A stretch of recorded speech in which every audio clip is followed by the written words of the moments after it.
My mom worked 2 jobs. She packed our dinners in a station wagon. She filled up turnstiles with greeting cards at 7-Eleven at night and would have us study and teach each other. But, I was super happy. My goal in life is to enjoy the consistent, persistent pursuit of my potential. If I haven't used every ounce of energy to provide value and be of service, I've ruined the day. I'm building a brand the last 3.5 years for one purpose.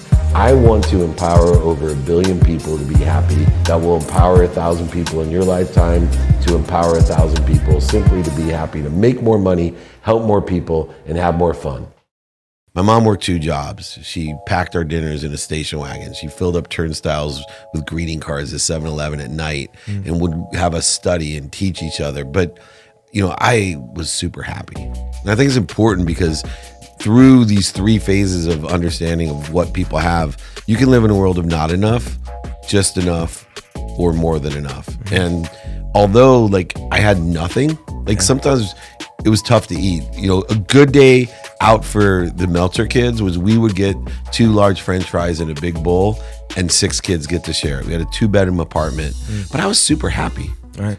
Super happy. That's all you knew, too. Yeah, all I knew. And my mom, only time I wasn't happy, my mom would cry when the financial stresses got bad.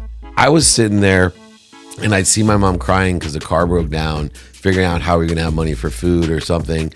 And while my siblings took the position that to make my mom happy, I'm going to get straight A's and memorize Latin or whatever the hell my siblings all went to schools like Duke. So they're incredible academics. I sat there going, I'm just going to be rich. So my whole mindset, as I get older and understand how you're driven, that I must be what I can be.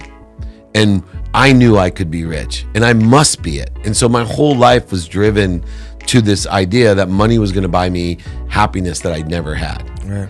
So I did the research back then, and there was no internet. I did the research, what graduate job out of law school pays the most? And it was an oil and gas litigator.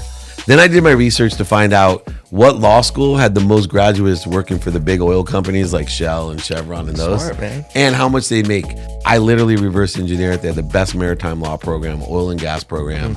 And I went there to be rich. And I was so laser focused. People, they would come up with these BS in law school. I'm here. I'm going to be a legal aid. I want to help people. I want to change this. I'm an environmental lawyer. I'm a sports lawyer, all this stuff. And I'm like, oh, I'm going to be an oil and gas litigator.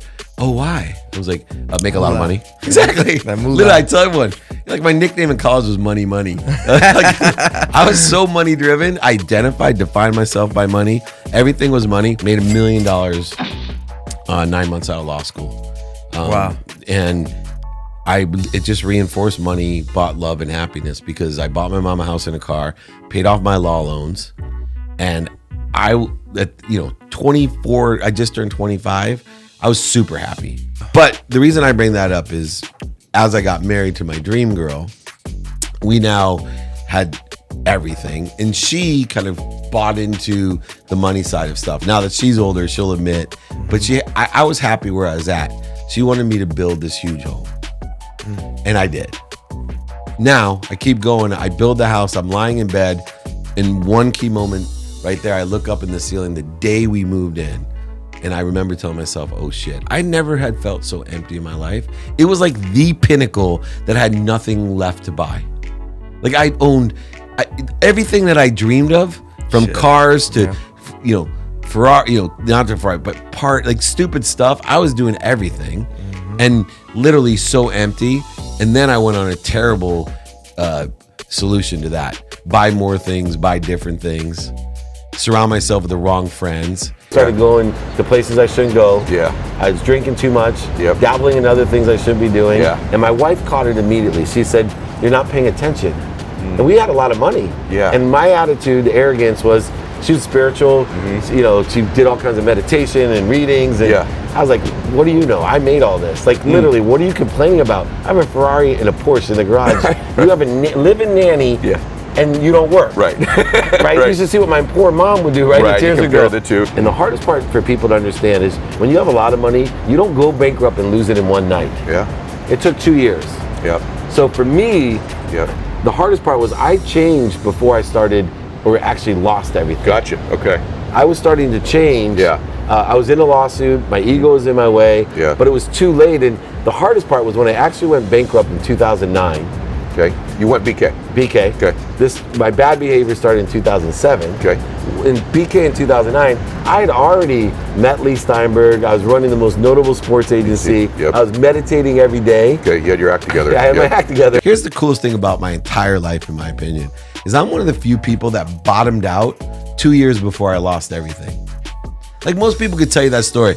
You know, I lost everything. I was homeless. You know, I saw God or whatever their freaking stories are, and I appreciate them. Right. But the coolest thing about my story is I bottomed out when I had millions and millions of dollars. I had a golf course, a ski mountain, 33 homes, cars out the yin yang. I could buy whatever I wanted, and I bottom out because of love, like honesty and love. And then when I lose everything, I'm so prepared for it that it scared my wife.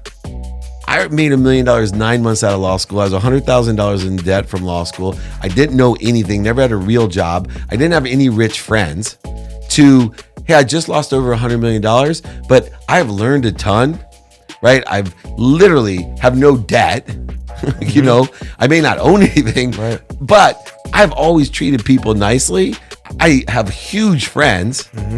Like, how am I going to take me? It took me 2 weeks to make my first $1 million.